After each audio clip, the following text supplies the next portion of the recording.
সাহস নাকি দেয়নি দিয়ে আর হাতে যে হেঁটে গুঁতে দিছে আর দমটা বাইরে গেছে আমি তো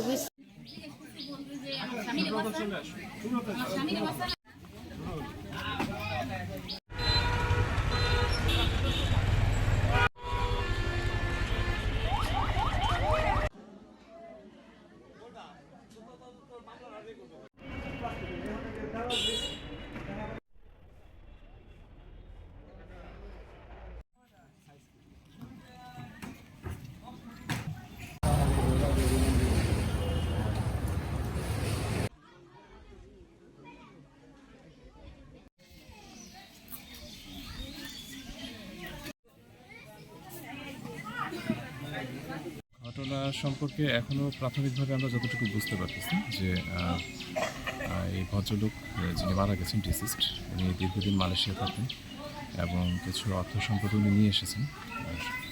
আর বাড়িতে মনে হয় তার কিছু স্বর্ণ ছিল, টাকা পয়সা ছিল, নগদ টাকা পয়সা ছিল। তো উনি আর ওনার ওয়াইফ থাকতেন, পরিবার থাকতেন একসাথে। ওনার ওয়াইফও এখন হসপিটালে আছেন। আমরা ওনার সাথে যোগাযোগ করার চেষ্টা করতেছি, এখনও ওনার সাথে কথা বলতে পারিনি। তো প্রাথমিকভাবে আমরা ধারণা করতেছি যে এই টাকা পয়সাগুলো বা এই অর্থ সম্পদ করার জন্য, চুরি করার জন্যই হতেছে বা ডাকাতি করার জন্যই তারা এসেছিল। যদিও দুইজনের তথ্য আমরা এখন পর্যন্ত পেয়েছি, আমরা আইডেন্টিফাই করতে পারিনি যে বাড়িতে দুইজনই ঢুকেছিল তার ওয়াইফের ভাষ্য মতে।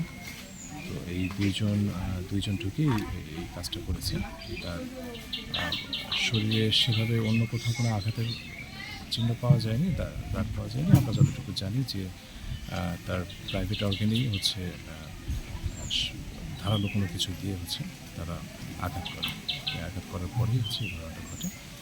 আমরা তদন্ত কার্যক্রম চলছে। আমরা খুব শীঘ্রই আশা রাখি যে এটা আমরা আইডেন্টিফাই করতে পারবো মূল রহস্যটাকে। ধন্যবাদ।